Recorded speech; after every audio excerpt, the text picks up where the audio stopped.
Hello good morning to all of you. Welcome back to my channel Stree ji. आज मेरे दिन की शुरुआत हुई थी सुबह के 4:15 बजे। आप लोग सोच रहे होंगे कि मैं सुबह सुबह अपना रूम क्यों दिखा रही हूँ। तो मैं बताऊँ कि कल मुझे किसी ने कल या परसों कमेंट किया था कि मैं अपने घर को कितना ज़्यादा गंदा रखती हूँ। तो एक्चुअली मेरा घर गंदा नहीं रहता है। इसमें ये रूम मैट एक आता है वो बिछा हुआ है और इसका कलर ऐसा है। और गंदा तो कभी भी नहीं रहता है। ये है कि सामान सारी बिखेर के रखी रहती हैं, वही मैं कभी कभी दिखा देती हूँ आप लोगों को कि मतलब मैं हटाती रहती हूँ और ये सारा सामान इतना मतलब बिखेर देती हैं। मैं कितना मतलब दिन भर उठाते फिरूँ। सुबह के टाइम क्या मतलब रात के टाइम में सारा चीज़ शाम के टाइम समेट कर हाथ मुँह धोकर तब अपना अभी दिया बत्ती करती हूँ। जैसे कि अभी भी वही सेम मतलब कंप्लीट करके सब कुछ हटा कर दिया बत्ती करके बैठ के मैं वॉइस ओवर कर रही हूँ। तो प्लीज़ ऐसे कमेंट मत किया कीजिए। और मैंने कहीं पढ़ा था कि अगर जिस घर में चीज़ें बिखरी ना हो तो उस घर के बच्चे अपना बचपन नहीं जी रहे हैं। ठीक है, वो बिखेरती रहती है, मैं उठाती रहती हूँ और डस्ट वगैरह जैसे ही थोड़ा सा होता है तो मैं तुरंत या तो पोछा लगाती हूँ या फिर तुरंत झाड़ू लगाती हूँ। मुझसे खुद भी गंदगी बर्दाश्त नहीं होती है। मेरी तो इतनी गंदी आदत है कि अगर रात के टाइम भी मुझे धूल दिख गया तो मैं रात के टाइम ही पोछा लगाने बैठ जाती हूँ। अभी तो थोड़ा दीवार वगैरह क्लीन हो गया क्योंकि हस्बैंड ने मेरे सारा कुछ पेंट कर दिया था तो थोड़ा क्लीन दिखता है। अदरवाइज़ इतना ज़्यादा पेंसिल से कलर से सब ड्राइंग कर रखी थी शार्वी ने कि बहुत ज़्यादा गंदा दिखता था। पीछे के वीडियोस में अगर आप लोगों ने नोटिस किया होगा तो दिखा भी होगा। और अभी पेंट करने के बाद भी फिर से मतलब रूम में भी चला दी हैं जहाँ पर हम लोग सोते हैं और यहाँ हॉल में भी चला दी हैं। तो फिलहाल ठीक है, मैं मतलब सफाई नहीं दे रही हूँ, ना ही मुझे कमेंट का बुरा लगा। बट जैसे एक होता है ना कि बता देना चाहिए, नहीं तो फिर लगता है कि लोगों को लगता होगा कि मेरा घर कितना गंदा रहता है। यहाँ पर सुबह का रूटीन मैंने अपना कंप्लीट कर लिया था और अब मैं लग गई थी अपने स्टडी के फर्स्ट स्लॉट में। और मैंने आप सभी को गूगल पर रियल टाइम सर्च करके भी दिखा दिया। सुबह के लगभग 4:30 बज गए थे। कल से मैंने हिंदी पढ़ना स्टार्ट किया था और उसमें मैंने टॉपिक स्टार्ट किया है तत्सम तद्भव। और मैं आप सभी को बताऊँ कि हिंदी को मैं एक हिंदी भास्कर करके चैनल है वहाँ से कर रही हूँ। और जितने भी उनके तत्सम तद्भव के वीडियोस थे उनका मैंने नोट्स बना लिया था। और मैंने पहले कभी पढ़ा नहीं है, पढ़ा भी होगा तो मुझे याद भी नहीं है क्योंकि अगर हम रिवीजन नहीं करते तो चीज़ें दिमाग से निकल जाती हैं। तो फिलहाल मैंने जितना मतलब उनकी क्लासेस थी शॉर्ट क्लास और एक घटना चक्र का निचोड़ पूर्वालोकन का, वो सारी चीज़ें मैंने कंप्लीट कर ली है। और मेरे पास इस टाइम पर हिंदी की 3 बुक्स हैं जिसमें कि ये पृथ्वीनाथ पांडे वाली और दूसरी आदित्य प्रकाशन वाली और तीसरी अभी मैं लास्ट जुलाई में ले आई थी डिकोड एग्ज़ाम की। तो पहले तो मैंने सारे वीडियोस 7-8 वीडियोस थे, सारे मैंने कंप्लीट कर लिए। और मेरे पास A4 साइज़ का सीट है पेपर, उस पर ही मैं नोट्स बना रही हूँ। जैसे कि जो वर्ड्स मुझे आते हैं उनको मैं नहीं लिख रही हूँ, लेकिन जो मुझे नहीं आते मुझे लगता है कि मुझे इन सब वर्ड्स का रिवीजन करना चाहिए तो वो सारे वर्ड्स मैं नोट डाउन कर ले रही हूँ ताकि मतलब मैं उसका कभी कभी क्विक रिवीजन कर सकूँ।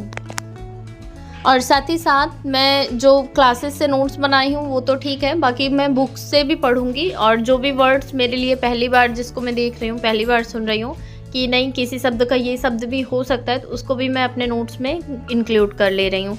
और ये जो नोट्स है वो मैं मतलब एक ही पेपर पे बना रही हूँ। अगर ज़रूरत पड़ा तो दूसरा पेपर लूँगी तो बहुत छोटा छोटा लिख कर कह सकते हैं कि शॉर्ट नोट्स जैसा मैं इसको बना रही हूँ ताकि दोनों साइड में ये मेरा नोट्स कंप्लीट हो जाए। तो फिलहाल मैं ये वाली बुक में जितने वर्ड्स हैं वो सब लर्न करूँगी और ये बुक का जब कंप्लीट हो जाएगा तो मैं आदित्यनाथ प्रकाशन वाली बुक से रीड करूँगी और उसके बाद फिर डिकोड एग्ज़ाम से भी करूँगी। ये जो पृथ्वीनाथ पांडे वाली बुक है ये मैंने 2016 में लिया था। उस टाइम आर की वैकेंसी आई थी तो मैंने फॉर्म फिल किया था। शायद मैंने आप सभी के साथ मैंने कई बार आप सभी के साथ शेयर किया है कि मैंने वो एग्ज़ाम दिया था, तो उसी टाइम मैंने लिया था।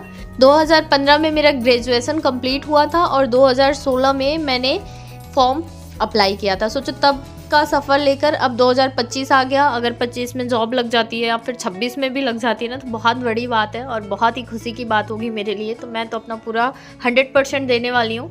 और ये जो बुक है ना इससे मैं सबसे पहले करूँगी क्योंकि ये मेरी सबसे पहली बुक थी RO के एग्ज़ाम के पर्पज़ से। और कल मैंने आप लोगों को बताया था कि हिंदी के 10 मतलब टॉपिक हैं, तो 10 टॉपिक ना होकर 6 टॉपिक हैं, मेरे मुंह से गलती से निकल गया था। और ये जो 6 टॉपिक हैं इनको मैं मार्च मंथ में मतलब एक बार खूब अच्छे से पढ़ूंगी। और ऐसा नहीं है कि जैसे कि मैं हिंदी पढ़ूंगी तो और चीज़ें नहीं पढ़ूंगी, जैसे मैं GS का कोई नया टॉपिक नहीं पढ़ूंगी, जो भी टॉपिक मैंने पढ़ रखा है मैं उसका रिवीजन करूँगी। जैसे कि हिस्ट्री वगैरह में 18वीं शताब्दी का भारत, इन सब चीज़ों में बहुत सारी चीज़ें हैं औरंगज़ेब के बाद पढ़ने के लिए। और वो सब मतलब एक बार में पढ़ के आप लर्न नहीं कर सकते हैं। मैं नहीं कर पा रही हूँ, अगर कोई कर सकता है तो इसका मुझे नहीं पता, तो उसका मुझे बार बार रिवीजन करना पड़ रहा है, क्योंकि उसमें औरंगज़ेब के शासनकाल के बाद से बहुत सारे मतलब सूबेदार वाले शासन, और जैसे मराठा साम्राज्य, सिख साम्राज्य, मेवाड़ का शासन, मारवाड़ का शासन, और इन सब के टाइम में कितने अधिकारी थे, कौन सा कर वसूला जाता था, और उस टाइम पर कौन से अंग्रेज़ आए थे, कहाँ पर क्या डील हुई थी। तो बहुत सारी चीज़ें पढ़नी है। ये अपने आप में बहुत बड़ा सिलेबस है, मतलब एक पार्ट है सिलेबस का, काफ़ी बड़ा है। तो इसको लर्न करने में थोड़ा टाइम तो लगेगा। तो जैसे मैं ये सब चीज़ें लर्न करती रहूँगी, साथ में साइंस का कोई टॉपिक हो गया उसको पढ़ूँगी, या फिर मतलब जिसमें भी जीएस का कोई भी पार्ट जो भी मुझे समझ में आएगा, जो भी मैंने पढ़ रखा है उसका रिवीजन करूँगी। कहने का मतलब है कि कोई जीएस का नया टॉपिक इन 10 दिन में मैं नहीं स्टार्ट कर रही हूँ। तो फिलहाल आज सुबह में मैंने 3 घंटे की पढ़ाई कंप्लीट कर ली थी, जिसमें मैंने सिर्फ और सिर्फ हिंदी पढ़ा था। जो कि मैंने जो वीडियोस थे बचे हुए उसको कंप्लीट किया। उसके बाद मैंने पृथ्वीनाथ पांडे वाली बुक से कुछ, जैसे उसमें वर्ड वाइज दिया हुआ है तो वहाँ से 3-4 टॉपिक कंप्लीट किए। उसके बाद मैंने टेक्स्ट बुक पर तत्सम तद्भव का 20-20 नंबर वाले 20 क्वेश्चन वाले टेस्ट भी सॉल्व किए। तो उसमें मेरे 16 से 17 नंबर आ रहे थे। और उसके बाद फिर सारवी उठ गई थी, तो फिर वही मैं आ गई अपने किचन में। ज़्यादा कुछ बनाना नहीं था तो मैंने फटाफट से दाल रख दिया था। और उसके बाद फिर मैं आ गई थी सारवी के साथ, इनको ब्रश वगैरह करा के इनका होमवर्क कराने। फिर इनको मैंने खिलाया पिलाया। यहाँ पर मेरा नहाना हो गया था, सारवी को भी मैंने नहला दिया था, और यहाँ पर मैंने इनको रेडी भी कर दिया था। और फिर मैं जाऊँगी इनको स्कूल छोड़ने।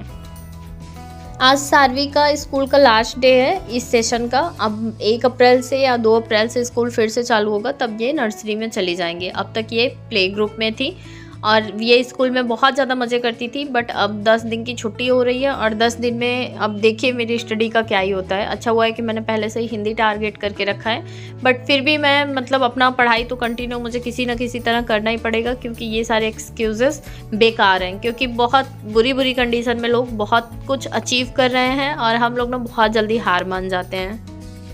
सारवी को स्कूल छोड़ने के बाद मैं घटना चक्र का तथ्यासार लेने के लिए चली गई थी बुक स्टॉल पर। बट वहाँ पर अभी यूपी की घटना की तथ्यासार आई नहीं थी, बिहार की ही आई थी। तो बिहार का मुझे वैसे भी कोई यूज़ नहीं है, तो फिर मैंने लिया नहीं। और मैंने सोचा कि प्रतियोगिता दर्पण भी मुझे मिल जाएगा, बट वो भी नहीं आया था लेटेस्ट। तो मैं फिर 2 नोटबुक ली, और उसके बाद फिर मैं अपने रूम पर आ गई थी।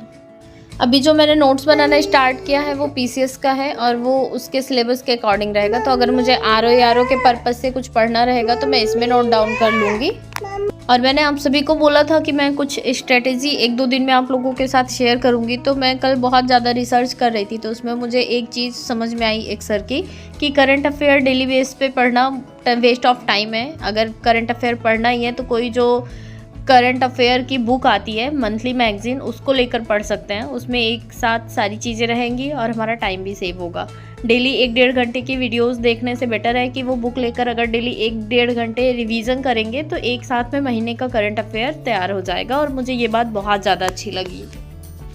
सारवी को स्कूल छोड़कर आने के बाद सिर्फ 2 घंटे ही मैं पढ़ पाई थी, क्योंकि सारवी को आज टॉयलेट और पोटी आ गई थी और ये स्कूल में जा ही नहीं रही थी। तो मुझे वहाँ से कॉल आई कि आप इमरजेंसी में जल्दी से आ जाइए। तो फिर मैं भाग कर गई और फिर इनको लेकर आई, और लेकर आने के बाद इनको फ्रेशन अप करवाया। और फिर मैंने खाना भी नहीं बनाया था, क्योंकि जाने से पहले मैं चावल वगैरह बना के जाती हूँ, रख के जाती हूँ, जब तक मैं लेकर आती हूँ तब तक बन गया रहता है। तो आने के बाद फिर मैंने इनको बनाया, खिलाया, और मैं खुद भी लंच की। उसके बाद फिर मैं, जब कोई मुझसे पूछ रहा था कि मैं सुबह इतने जल्दी उठ जाती हूँ तो दिन में सोती नहीं हूँ क्या, तो मैं दिन में सोती नहीं हूँ। जब सारवी को वही सुलाने जाती हूँ तो उसी टाइम जो भी मैं लेट लेती हूँ, और ज़्यादा से ज़्यादा 1 घंटे, फिलहाल 1 घंटे तो कभी नहीं होता कि मैं 1 घंटे के लिए लेटूँ। और अगर मुझे जैसे एक बार की नींद आ गई तो एक झपकी ले लिया, आधा घंटा, पौना घंटा, या फिर 15-20 मिनट, जितना भी रहता है बस उतना ही मैं सोती हूँ। उसके बाद फिर रात में जब सारवी सो जाती हैं, लगभग 10:30 से 11 बजे के बीच में ही मैं सोती हूँ।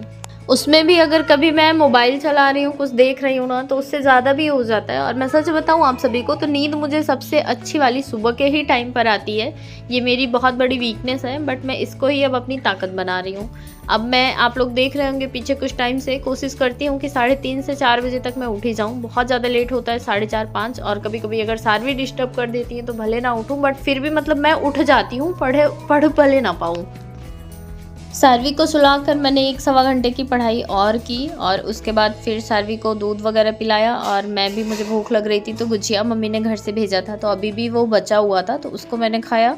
और यहाँ पर फिर क्ले लेकर आई थी सारवी, तो बोल रही थी कि इससे मैं क्या बनाऊँ, मुझे कुछ नहीं आता। तो यहाँ पर मैं उनको यही सब सिखा रही थी बनाने के लिए और इनको बहुत ज़्यादा मज़ा आ रहा था। सच बताऊं तो आज से इनका स्कूल बंद हो गया है और मेरे दिमाग में एक अलग ही टेंशन हो गई है कि अब इनको मैं 10 दिन के लिए हैंडल कैसे करूँगी, क्योंकि ये सच में बहुत ज़्यादा परेशान करती हैं। लोग मुझे कहते हैं कि मैं एक बच्चे में परेशान हूँ, बट बात एक बच्चे में परेशान होने की नहीं होती है। जब आप एक बच्चे को 24 घंटे मतलब सारी चीज़ें उसका आपके साथ ही होता है ना, तो आप बच्चे से ऊब जाते हैं और बच्चा आपसे ऊब जाता है जब बच्चा बाहर भी ना निकले। तो इस वजह से थोड़ी सी प्रॉब्लम हो जाती है, अदरवाइज़ ऐसी कोई परेशानी नहीं है। और जब वो खिंच जाती है ना तो मुझे पढ़ने नहीं देती है और जब मैं पढ़ नहीं पाती हूँ तो मैं बहुत ज़्यादा नेगेटिव हो जाती हूँ। तो इन सब वजह से थोड़ी सी चीज़ें हो जाती हैं, बट अब मैं आगे से नहीं बोलूँगी क्योंकि मुझे मेरी बेटी की वजह से कोई प्रॉब्लम नहीं है। मैं उसके साथ बहुत ज़्यादा खुश हूँ। ये मेरी अपनी पर्सनल प्रॉब्लम है कि मैं कहीं ना कहीं पीछे रह गई बहुत सारी चीज़ों में उलझकर। नहीं तो अगर मैं पहले कुछ कर ली रहती अपनी लाइफ में तो आज का सारा टाइम उसका ही रहता। फिलहाल फिर भी मैं मैनेज करने की कोशिश करती हूँ, बट जब ये स्कूल जाती है ना तो सारा शेड्यूल फिक्स होता है। अगर मैं सुबह नहीं उठी तो वो मेरा अपना लॉस होता है टाइम का। अदरवाइज जैसे समय से खाना हो जाता है, समय से लंच हो जाता है, समय से इनको सुलाने की मैं कोशिश करती हूँ। ये सोएं या ना सोएं वो अलग बात है, तो सारा काम समय से हो जाता है। और जैसे 5 घंटे की पढ़ाई तो हो ही जाती है अच्छे से, एकांत वाली। जैसे मैं अगर सुबह उठ गई टाइम से तो 3 घंटे सुबह निकाल लेती हूँ और 2 घंटे ये स्कूल गई हैं, 2 घंटे 2.5 घंटे 3.5 मतलब 3.5 घंटे का स्कूल रहता है तो 3 घंटे तक भी हो जाता है कभी कभी।